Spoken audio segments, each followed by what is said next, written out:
आज का कार्यक्रम कोमल गांधार,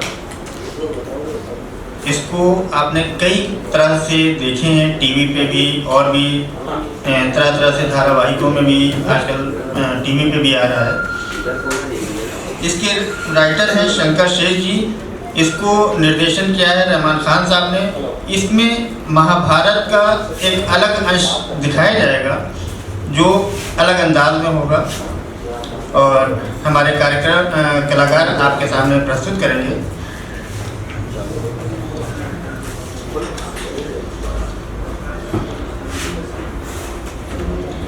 इसमें गंगा पुत्र भीष्म, धृतराष्ट्र और राजकुमारी गांधारी की कहानी है। इसको आप देखें। इसको जो तैयार किया है, कुछ हमारे वर्कशॉप के बच्चे हैं जिन्होंने तैयार किया है और हमें आशा है कि आप वो अपना पूरा सहयोग देंगे और आशीर्वाद देंगे।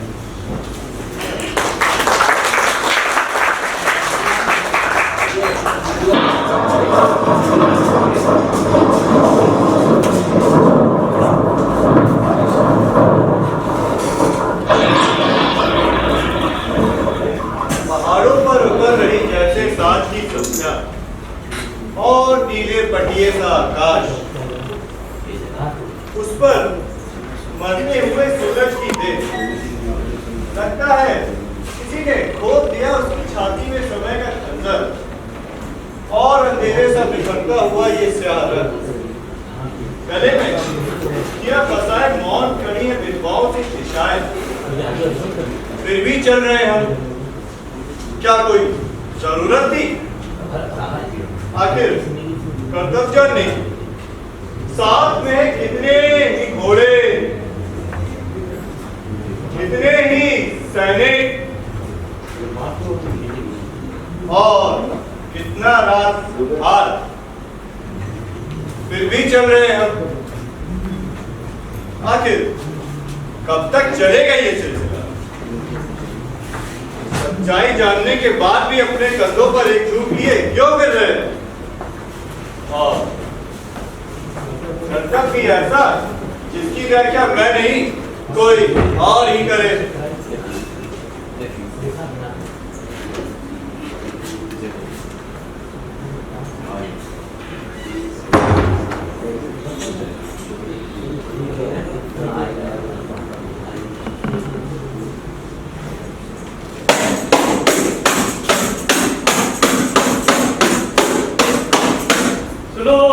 सुनो, सारे भीष्म का आदेश सुनो।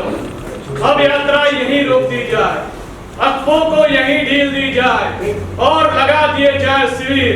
सारे भीष्म की आज्ञा का पालन हो।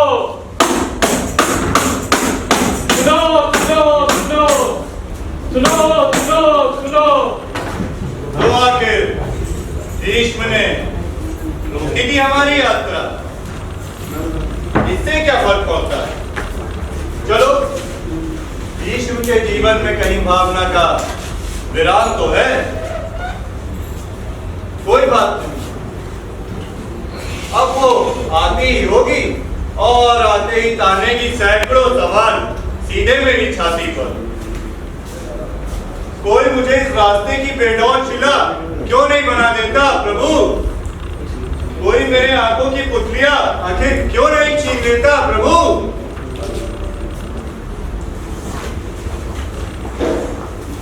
अच्छा, तो ये सोच रहे हैं? हाँ, बस ऐसे ही राजकुमारी। सांझ की सुंदरता देखी जा रही है क्या? कुछ ना कुछ तो देखना ही होगा राजकुमारी।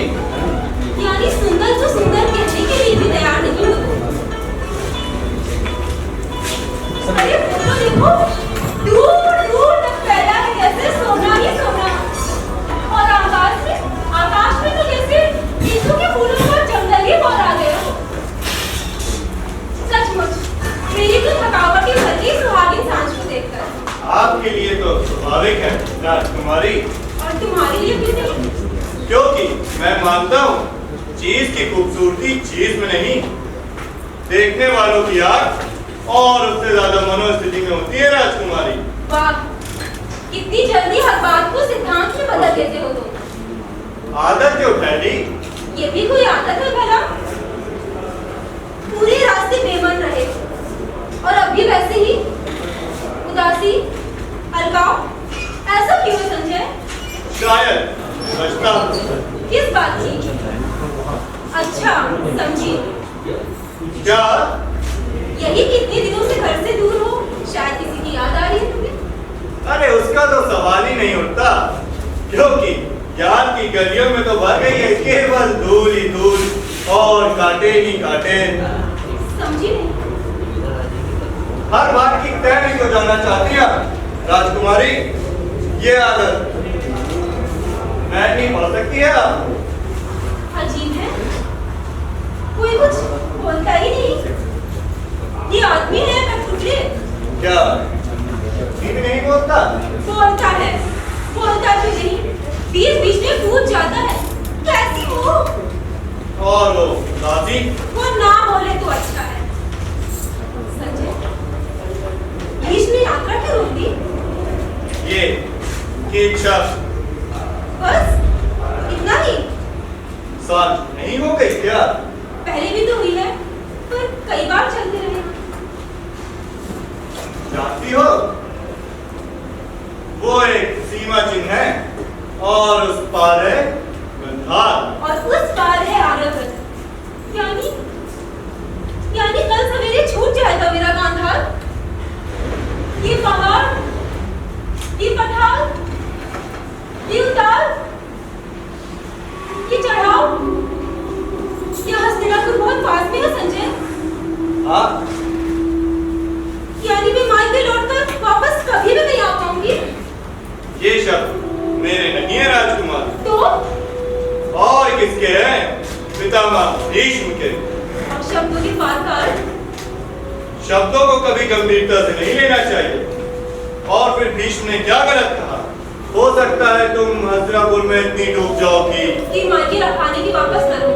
यही है? देखिए आपकी साथी आज शिविर तैयार हो गया। चलो, मेरे तो हाथ पांव टूट रहे हैं। ना जाने कब आएगा ये हस्तिनापुर। हस्तिनापुर जब आएगा तब आएगा। पहले शिला को प्रणाम करो। क्यों? मैं कहती हूँ इसलिए। और प्रणाम ही नहीं, अंतिम प्रणाम करो। अंतिम क्यों? भीष्म जो कहते हैं। भीष्म कहे चाहे कोई और, मुझे तो लौट के ही आना अपने गंधार। आदत सिर्फ आदत नहीं। संजय, भीष्म की बातों में जरूर कोई ना कोई संकेत था। किसी आने वाली बात का संकेत। अरे कोई संकेत नहीं। आप दिल का पहाड़ बना रही हैं। अब तो आपको सिर्फ महाराज राज के बारे में सोचना चाहिए। आंखें बिछाए बैठे होंगे बेचारे। अब तू चुप रहेगी या नहीं? एक बात पूछो संजय, हाँ वे गांधार क्यों नहीं आए? तो क्या हुआ?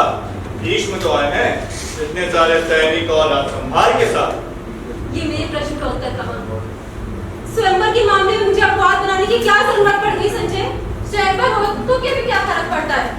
तू चुप रहेगी? मुझसे मेरा अधिकार क्यों छीना गया संजय? यानी हाँ मेरा मतलब प्रश्न राष्ट्र से। प्रश्न वो नहीं है। दूसरी राजकन्याओं की तरह मेरा भी तो सपना था कि वो बिजली की तरह वो चलते हुए सफेद रश्मि पर आएगा और अपनी भुजाओं से झुका देगा ये आकाश। लेकिन ऐसा तो कुछ भी नहीं हुआ। उल्टा मैं ही बैठा के ले जाया जा रही हूँ यहाँ से। ऐसा क्यों? इसका उत्तर भीष्म दे सकेंगे आपको। वही तो सोच रही हूँ। भीष्म के शब्दों का अंतिम प्रणाम मन इससे नहीं हो पा रहा है संजय। हो जाएगा राजकुमारी, हो जाएगा। देखना धीरे धीरे सारा भय समय के साथ निकल जाएगा। हस्तिनापुर पहुंचने के बाद ही। चलो आराम करो, शिविर तैयार हो गया।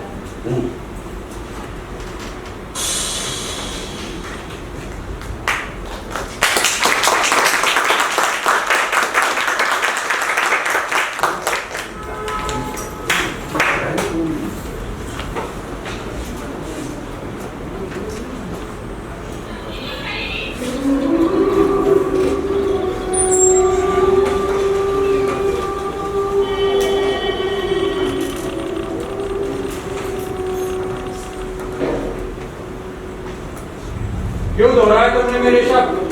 मुंह से निकल गए। हाल परिणाम की कल्पना है या नहीं? है क्यों नहीं? उसके बाद भी सच्चाई को कब तक छिपा पाएगा? आज नहीं तो कल और कल नहीं तो परसों। लेकिन कल के लिए आज का नारा क्यों लगा रहे हो? ताकि वो कल पर बोझ न बन जाए महाराज। गंधार जाते समय भी मैंने आपको आगाह किया था।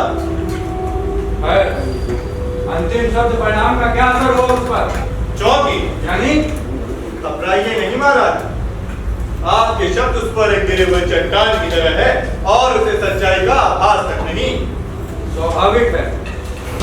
यानी इतना ठंडापन, इतनी निरंतरता, अन्याय करने के बाद भी इतनी शांति, यह नीति नहीं तो क्या है यार? क्या है ये मैं नहीं जानता। अगर व्याख्या जरूरी है तो इसे राजनीति कहो। लेकिन तुम साधारण सी बात को कुछ ज्यादा ही महत्व दे रहे हो। इस विवाह में ना तो महत्व है इस लड़की का और ना ही धृतराष्ट्र का। और उसके बाद भी विवाह? तो कौरवों को उत्तराधिकारी नहीं चाहिए क्या? उनके लिए जरूरी है 2 शरीर और एक कर्मकांड। शायद एक षड्यंत्र भी। अब समझा हस्तिनापुर से इतनी दूर की कन्या क्यों चुनी आपने? और कोई दूसरा उपाय नहीं था। और गंधार जैसा छोटा राज आपकी बात टालने का साहस भी कैसे कर पाता? आपको क्या लगता है सब ठीक हो जाएगा? सोचता तो यही हूँ। ये इतिहास फिर अपने आप को दोहराएगा महाराज।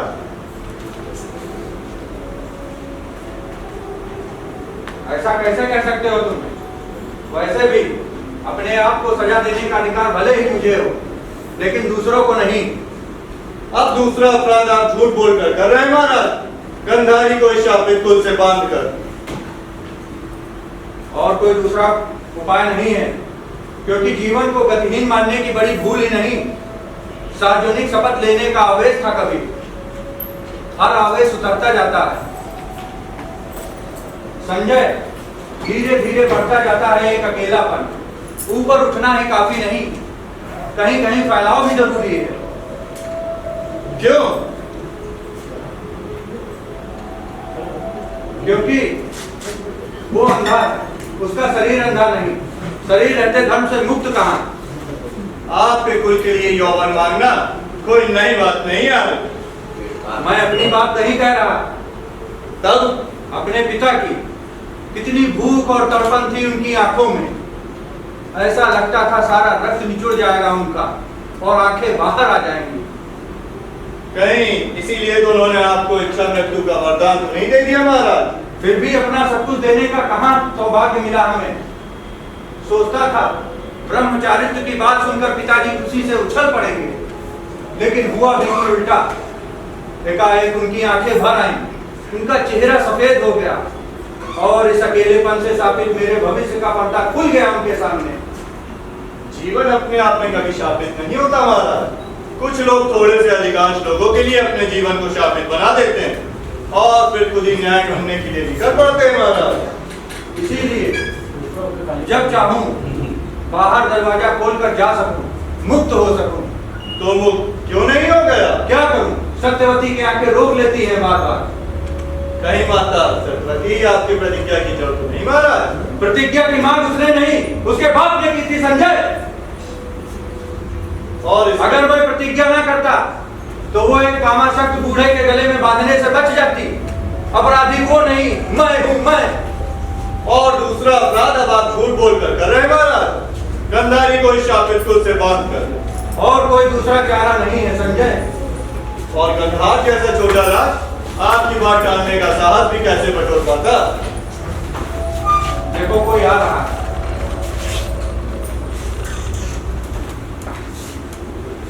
आओ कुमार आओ। मैंने तो कही आप लोगों को। अरे नहीं, वैसी कोई बात नहीं। मौसम के बारे में बात कर रहे थे। हवा में कितनी घुटन है ना। वहाँ का कोई चित्र है आपके पास? विचार तो था रखने का, लेकिन अब जानते हो जल्दी जल्दी में। चित्र कौन देखना चाहता? और कौन? गांधारी। और मैं भी देख लेता। उत्सुकता होती है ना महाराज। वैसे चित्र साथ होना चाहिए था हस्तिनापुर पहुंचने के पास ही। क्यों महाराज? नहीं है तो कोई बात बात नहीं, गांधारी को समझा दूंगा।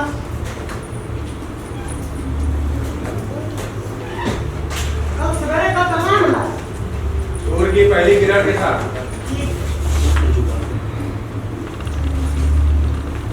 देख रहे हैं महाराज, उत्सुकता बढ़ती जा रही है गंधारी की। हस्तिनापुर के पास आते ही मैं शकुनी के बारे में सोच रहा था, ये साथ कुछ चलाया। क्या विवाह में कोई मायके का प्रतिनिधि साथ नहीं होना चाहिए क्या?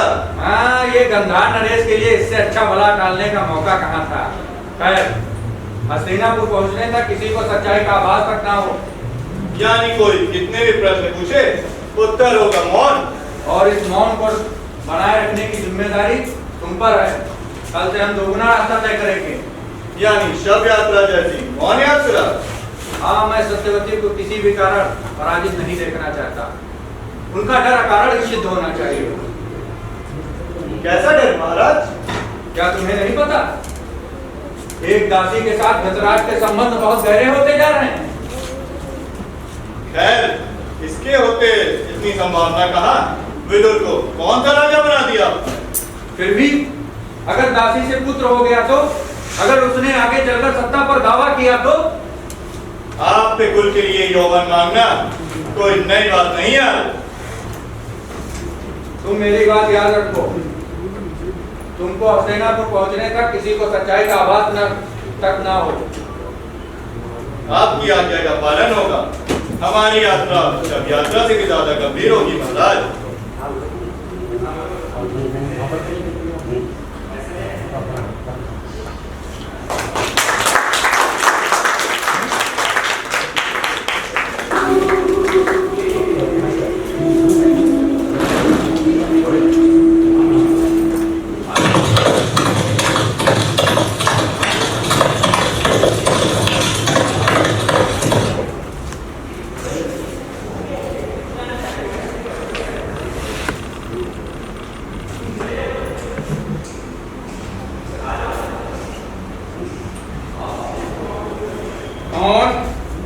मैं भीष्म। आप क्यों चले आए महाराज? मैंने तो यूं पूछवाया था कि आप। कोई बात नहीं, मैं नहीं चला आया। कोई खास बात? हाँ, बात यह है कि गंधार नरेश काजी से सहमत हुए हैं ना? बिल्कुल। कोई राजनीतिक दबाव वगैरह? ये कैसे सोच लिया तुमने? चलिए, खैर, माता अंबिका की तरह आपने गंधारी को छीना नहीं। ऐसी बातें क्यों उठती हैं तुम्हारे मन में? अब आहिर हूं ना, गंधारी अपनी मर्जी से आई है ना। और नहीं तो क्या? आपने उससे पूछा? नहीं। तो उसके पिता से पूछा। उससे क्यों नहीं पूछा? जरूरत कहाँ थी? यानी आपकी उसकी कोई बात ही नहीं हुई? हाँ। यानी गंधारी को कुछ पता ही ना हो? ऐसा कैसे हो सकता है? उसके पिता ने जरूर बताया होगा। अगर उसके पिता ने बताया हो तो ये उसकी जिम्मेदारी। जिम्मेदारी का निर्वाह हो रहा है या मेरा विवाह? मैं फिर पूछता हूँ, तुम्हें इस बारे में इतना सोचने की जरूरत? क्यों न सोचूं? मेरा ही जन्म जानते हैं आप। उस नियोग की रात माता सरस्वती ने क्या कहा था? मैं क्या जानूं? कहा था कि आज की रात तुम्हारा देवर आएगा, तुम्हारे साथ शारीरिक संबंध करेगा और तुम्हें पुत्र देगा। देवर सब सुन करके किसकी प्रतिमा उभरी थी उसके मन में? आपकी। कुमार। हाँ, आपकी। आपका एक स्थिर रूप था उसके मन में। लेकिन आया वो पीली आंखों वाला जटाजूधारी काला ब्राह्मण, जिसे देखकर घृणा से चीख पड़ी थी मेरी माँ। डर से बंद कर लिया था उसने अपनी आंखें और राज आज्ञा का पालन करने के लिए समर्पित हो गया था एक शरीर। भूल जाओ पिछली बातें। कैसे भूल जाऊं? मैं एक प्रेम गिन्हे एक घृणा की संतान हूँ और मैं उसी घृणा के अगले इतिहास की कड़ी नहीं बनना चाहता हूँ महाराज। मगर गंधार नरेश इस विवाह से खुश है। विवाह से या राजनीतिक संबंध से? राजा कभी राजनीति से मुक्त हो सकता है क्या? लेकिन मैं राजा हूँ कहाँ? पर कल तो तुम्हारे पुत्र का इस सत्ता पर अधिकार होगा। गांधार नरेश के लिए क्या कम है? देखो कुमार, गांधारी बहुत समझदार लड़की है। वो तुम्हारा अधूरापन अवश्य भुला देगी। ये मेरे प्रश्नों का उत्तर नहीं है महाराज।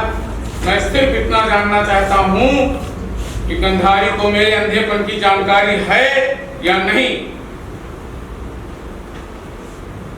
माता सत्यवती आपको बुला रही है महाराज। मुझे? आपको नहीं, और भीष्म को। मेरे प्रश्नों का उत्तर नहीं दिया महाराज। और भीष्म तो चले गए राजन। तुम हमेशा हमें राजन क्यों कहते हो? कहाँ का राजा हूं मैं? सोने की थाली में खाना खाता हूं इसलिए, महलों में रहता हूं इसलिए। गंधारी कैसी है संजय? सुंदर है महाराज। रूप का तो कोई मेरे ऊपर भाव ही नहीं उभरता है। स्वभाव कैसा है? अच्छा है, संवेदनशील है और सोचती बहुत ज्यादा है। उसे हस्तिनापुर कैसा लगा? यहाँ के लोगों से बहुत प्रभावित है। कोई उससे मिला? अभी तक तो नहीं। कि वो लोगों से मिली? इस बारे में मैं कुछ नहीं जानता कुमार। मेरी दासी उससे मिलने गई थी। तो क्या बताया? उस समय गंधारी बीणा बजा रही थी, दासी उसी में एक हो गई, कुछ कोई बात ही नहीं हुई। तुम गंधारी से मेरी एक बात पहुंचा दोगे ना? हाँ। उससे कहना कि मेरा अंधापन कभी उसके ऊपर हावी नहीं होगा। मुझे चाहिए सिर्फ 2 मीठे बोल और स्नेह भरा स्पर्श। कह दोगे ना? बोलते क्यों नहीं? कह दोगे ना? हाँ राजन, कह दूंगा।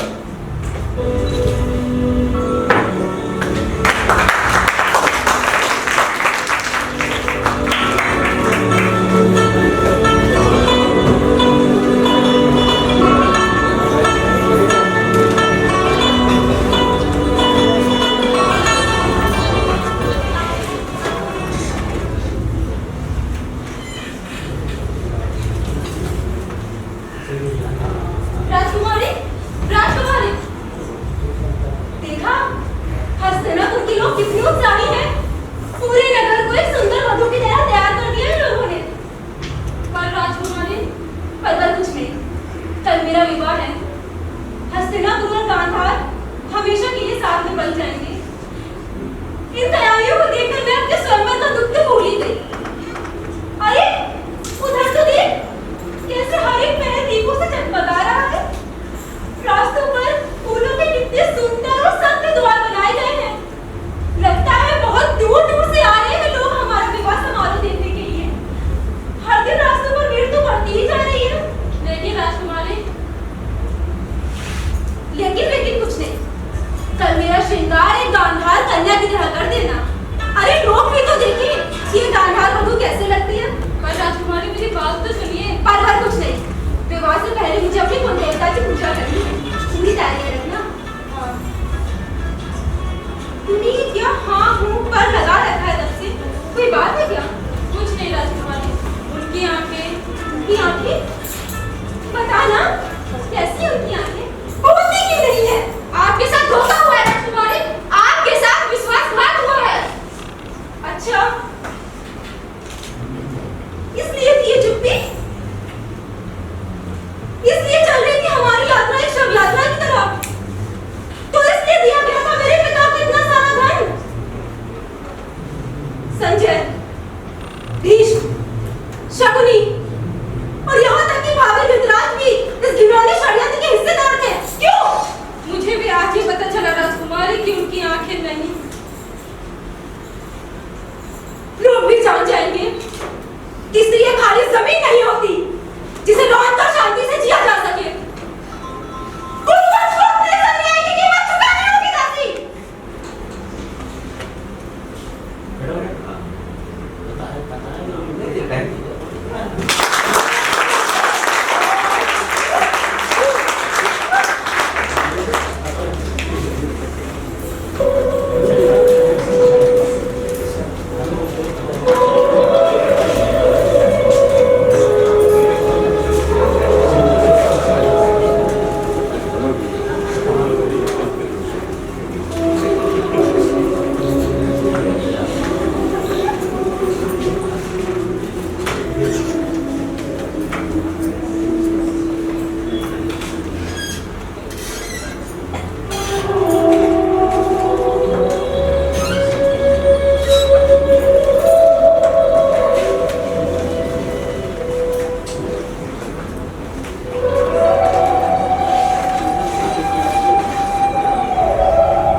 कैसे भी हो अपनी जमीन अपनी होती है।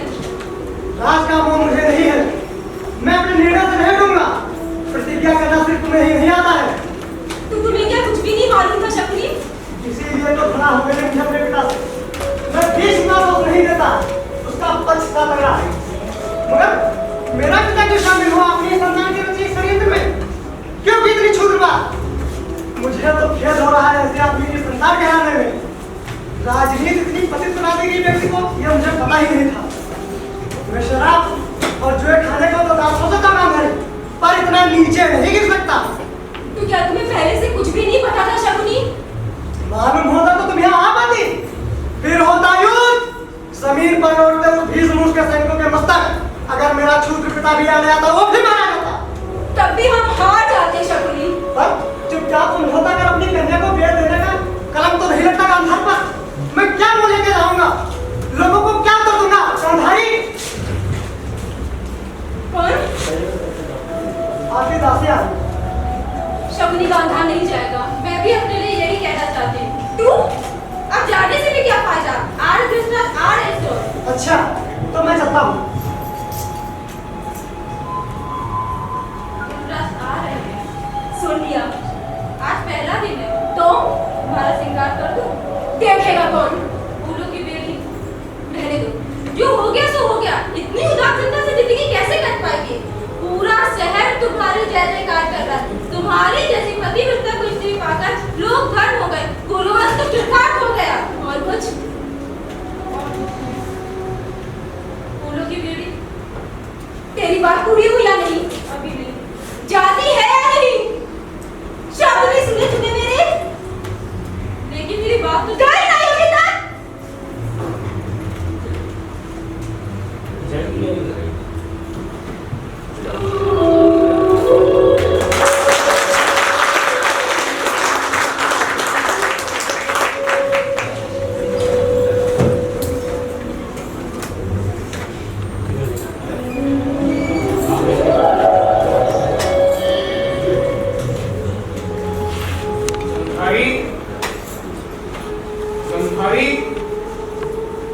तुम्हारे यहाँ नई नई जगह है, कुछ सूझता नहीं है। धीरे धीरे पड़ जाएगी आदत। किशोर हो? किशोर हूँ महाराज। अच्छा, हाथ दो अपना। गंधारी, मैं अंधा भले ही हूँ, लेकिन तुम्हारा स्पर्श स्वीकार कर जानता हूँ मैं। सही है ना? अब तो हमारा विवाह हो चुका है महाराज। विवाह मंडप में तुमने अपना आंखों में पट्टी बांधी और घोषणा की कि अगर मेरा पति संसार को नहीं देख सकता है तो मैं क्यों देखूं। लेकिन तुमने उस समय मुझको देखा या नहीं, लेकिन तुम महान हो गई, पूंजियों के लिए पूंज हो गई। इससे सत्य क्यों छिपाया गया महाराज? इसमें मेरा क्या दोष था? ये खोल दो पट्टी। नहीं महाराज। कि मैं कहता हूँ खोल दो ये पट्टी और मेरे पास आओ, सहलाओ मेरी उंगलियों से केसों को और हथेलियों से छुओ मेरे चेहरे को। मेरे पास आओ, मैं कहता हूँ खोल दो ये पट्टी। नहीं महाराज, अब ये संभव नहीं। तो खोल दो पट्टी। आज सवेरे ही 1000 लोगों के सामने मैंने ये प्रतिज्ञा ली थी और ये पट्टी बांधी थी। उन लोगों ने मेरी जय जयकार की थी। महाराज, मेरी ये प्रतिज्ञा आपके परिवार की प्रतिष्ठा से जुड़ चुकी है। तो तुम पट्टी नहीं खोलोगी? अगर ये पट्टी नहीं खोलोगी, मेरे ओढ़ा हुआ अंधापन तुम्हें संसार की दौड़ में पीछे छोड़ देगा। और जब भी तुम कुछ करना चाहोगी, यही अपाहिजपन तुम्हारे आने आएगा। मेरा क्या, इतिहास मेरे अंधेपन के नाम पर मुझे क्षमा कर देगा, लेकिन तुम्हें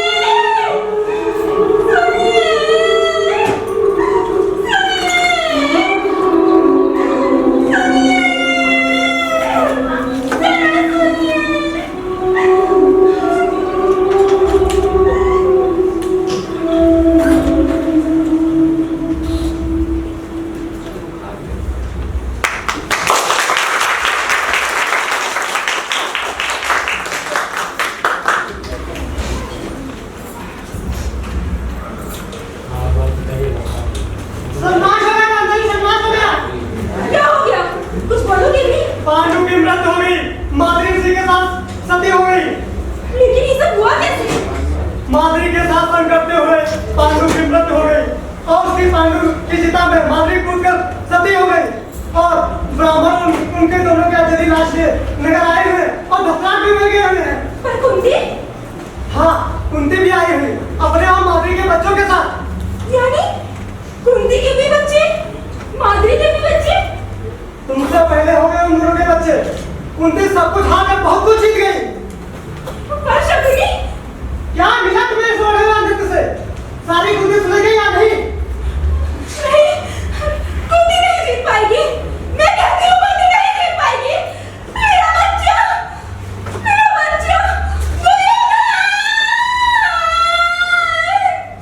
अब होगा युद्ध। और ये युद्ध टाला नहीं जा सकता। नहीं, अब ये युद्ध रुक नहीं सकता। अब होगा संघर्ष, अब होगा संघर्ष।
सड़ी हुई लाशें। देखिए महाराज, आप पे कदम कहीं किसी सड़ी हुई लाश से न टकरा जाए। दुर्योधन, कौन है? तेरी माँ हो बेटा। अपनी माँ का स्पर्श भी नहीं पहचानता क्या? माँ, तू स्पर्श के भी संस्कार होते हैं? मुझे याद ही नहीं आता तेरा स्पर्श। ये तुम्हारी माँ है बेटा दुर्योधन। मैंने कब मना किया पिताजी? हम सब भाइयों को अपनी माँ पर अभिमान था। हमने तो कभी माना ही नहीं कि वो इस धरती की है। इसका आदर्श इतना ऊंचा जितना आकाश हम लोग कभी छू ही नहीं पाए। नहीं बेटा, ऐसा नहीं कहती। मेरी ममता पर अविश्वास ना करो बेटा। होगी तेरे मन में हमारे लिए अपार ममता। मैंने कब मना किया, लेकिन उसकी आँच हम लोगों तक कभी नहीं आई। उसकी उफान का हमने कभी अनुभव नहीं किया।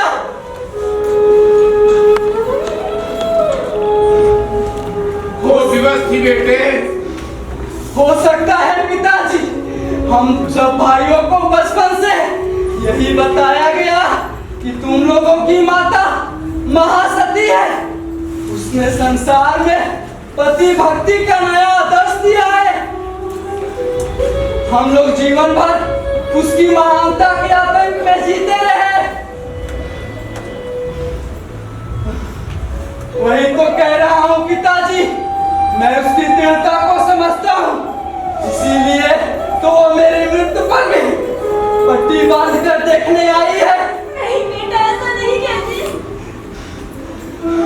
और नहीं तो क्या, मेरी जान से रक्त बह रहा है, मेरा पूरा शरीर लहूलुहान है, पर मन यात्रा कर रहा है आशीष में। इस क्षण में सिंहावलोकन हो रहा है पूरे जीवन का। आखिर युद्ध विद्या हमने भी तो द्रोणाचार्य से सीखी, पांडवों ने भी। आखिर कहाँ रह गया अधूरापन हमारे जीवन में? रह रहकर कुंती की प्रतिमा उभरती है हमारे मन में। आखिर उसने ऐसा क्या किया कि बिना बाप के बच्चे जीत गए और हम भेड़ के रेवड़े से मार दिए गए। माँ, युद्ध के लिए तो मैंने मना किया था बेटा। तूने जीवन भर मना करने के अलावा किया क्या? तूने हमेशा कहा ये मत करो, वो मत करो, कभी कहा ये करो। इस मृत्यु के क्षण में भी ऐसा कोई वाक्य याद नहीं आता। माँ, तुम लोग मेरी बात मानते ही कहाँ थे बेटा? ये तुम नहीं, तुम्हारी अपराध भावना बोल रही है। माँ, तुम जानती हो कि तुमने पिताजी के लिए कुछ भी नहीं किया। अंधापन ओढ़कर तुम हमारे लिए कुछ करने लायक नहीं रही, इसलिए तुमने हम पे कभी अधिकार भाव पाया ही नहीं। माँ, अपनी माँ का अपमान मत करो दुर्योधन। इस क्षण में मान अपमान राग द्वेष सभी से मुक्त हूँ काका। किसने दिखाया हमें जीने का राजमार्ग? हम सब भाई जीवन भर अपने रास्ते की खोज में भटकते रहे। आखिर शकुनी मामा के अलावा था कौन? उनका अपना सोचने का ढंग था। उन्होंने जीवन को युद्ध भूमि न मानकर चौपड़ का खेल माना। उन्होंने हमें षड्यंत्र के रास्ते दिखाए और हम सारी जिंदगी एक बचाव की मुद्रा में बने रहे। मुझे क्षमा कर दो बेटा। क्षमा मांगकर हमें छोटा मत कर माँ। हमारे लिए चाहे तू जो रही हो, इतिहास में तू समर्पण भाव की आतंक बनकर अमर रहेगी। माँ, तू बहुत बड़ी है माँ। मंदिर के कलश से भी हम सारी जिंदगी हीनता भावना में जीते रहे। हमारा नपुंसक अहंकार सिर्फ हमारे बचाव का साधन था, इससे ज्यादा कुछ नहीं। अब रही क्या गया है? लाशों का फसल और टूटे रथों का जंगल। मैं भीम से जाकर ये पूछूंगा जरूर कि तूने जो है युद्ध की नीति को तोड़ करके क्यों युद्ध मारा दुर्योधन को? रहने दीजिए पिताजी, अब इन प्रश्नों का महत्व नहीं रह गया। आपके प्रश्न के उत्तर में सैकड़ों प्रश्न पूछे जा सकते हैं, आप निरुत्तर हो जाएंगे। आखिर अभिमन्यु की मृत्यु का भी तो हिसाब देना पड़ेगा आपको। तुम लोग अपने अंधे माँ बाप के कारण अहंकारी और दुष्ट बन गए हो दुर्योधन। हमें तो माँ बाप ने जन्म दिया, हमारी रचना नहीं की काका। प्यार से कोई बिगड़ता है? माँ, तुम मुझे देखने आई है ना, तो क्या पट्टी भी नहीं खोलेगी? संजय काका कुछ नहीं कहेंगे और पिताजी बोलती क्यों नहीं? माँ, देख मृत्यु का क्षण मुझे घेर रहा है। अगर पट्टी नहीं खोलेगी मुझे शायद जीवित देख लेगी। अगले क्षण का क्या भरोसा? माँ, हिम्मत नहीं हो रही है, पर तुझे पता है तूने मुझे देखा था ना, कितना अच्छा लगा था, जैसे तेरी आंखों से अमृत झर रहा। माँ, अगर इस शरीर को देख लेगी तो मैं पागल हो जाऊंगा। माँ, नहीं बेटा, नहीं, मैं ना देखने के लिए श्राप दे दूं। मंदिर के कलश को भेजने की सुविधा नहीं होती बेटा, लेकिन मैं देख पा रही हूँ तेरा लहूलुहान शरीर इस पट्टी के बाद। तेरा एक सनम जी रहा है मेरी आत्मा को।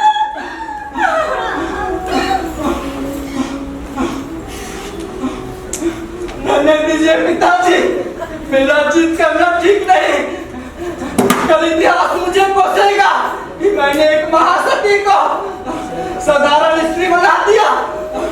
जा मार जा, तू साधारण ही बनी रहा।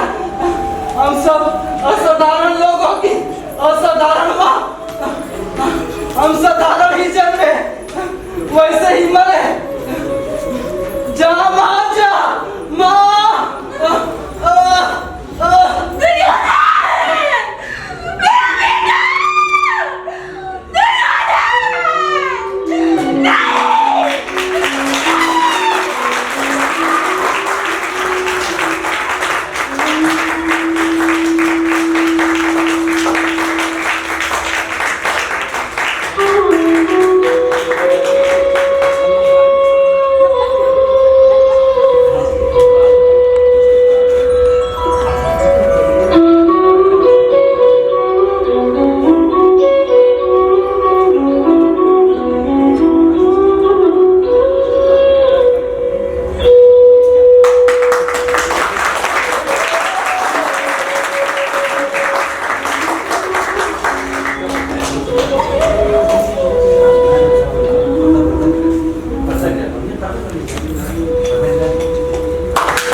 अभी आप अप्सरा आर्ट की प्रस्तुति हयात चैरिटेबल एंड वेलफेयर सोसाइटी द्वारा आयोजित कोमल गंधार देख रहे थे। इसमें भीष्म का किरदार अदा किया था अतुल द्विवेदी।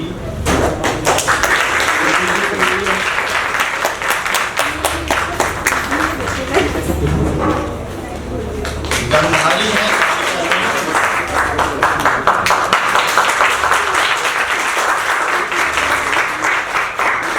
संजय है शिवम श्रीवास्तव।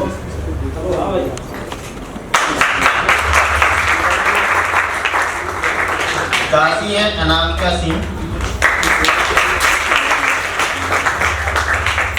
शकुनी है रंजीत पाल। दुर्योधन है अभिषेक कुमार वर्मा।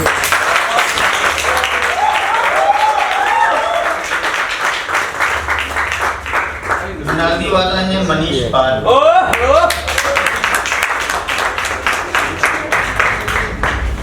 अब सबसे अहम किरदार है धृतराष्ट्र का, जो कहीं कहीं अपने थोड़े से हकलापन की वजह से मात खा गए। वो उनकी लैंग्वेज भी है और थोड़ी सी उनकी अकलाने की बीमारी भी कह सकते हैं या कमी कह सकते हैं। धृतराष्ट्र है योगेंद्र कुमार वाजपेयी।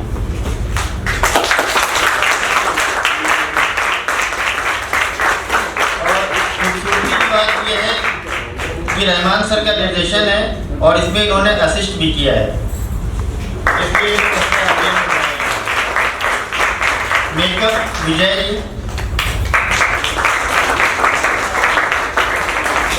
कॉस्ट्यूम प्रोडक्शन है आजाद थिएटर लखनऊ का। डिजाइनिंग डिजाइन है मोहम्मद उजैर। मंच सामग्री किया है आशुतोष तिवारी।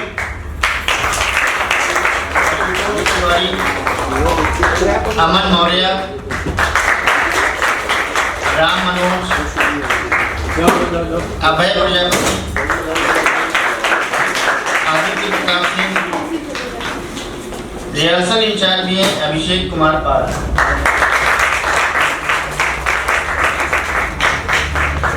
म्यूजिक धीरेन्द्र जी की है। धीरेन्द्र जी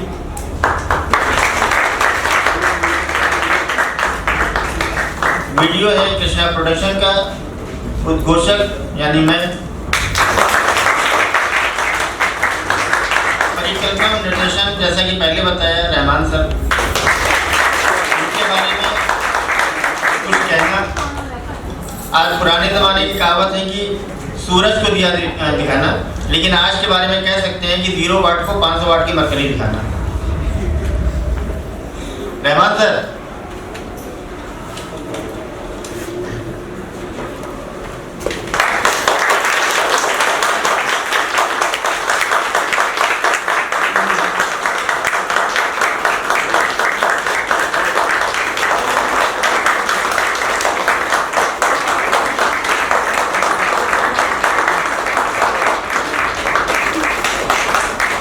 आज की कहानी जो भी थी कई तरह से इसको देखा गया, लेकिन एक मैसेज हमेशा मिला।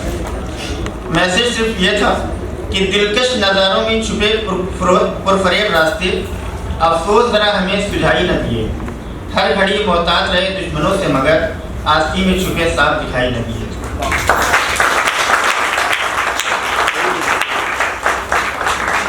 कल के लिए आप सबके लिए एक मैसेज है। कल एक कामयानी संस्था से जो एक नाटक होगा, अजब मशीन की गजब कहानी, आप सब देखने जरूर आइएगा। एक बहुत हास्य नाटक है और बहुत अच्छा है। धन्यवाद।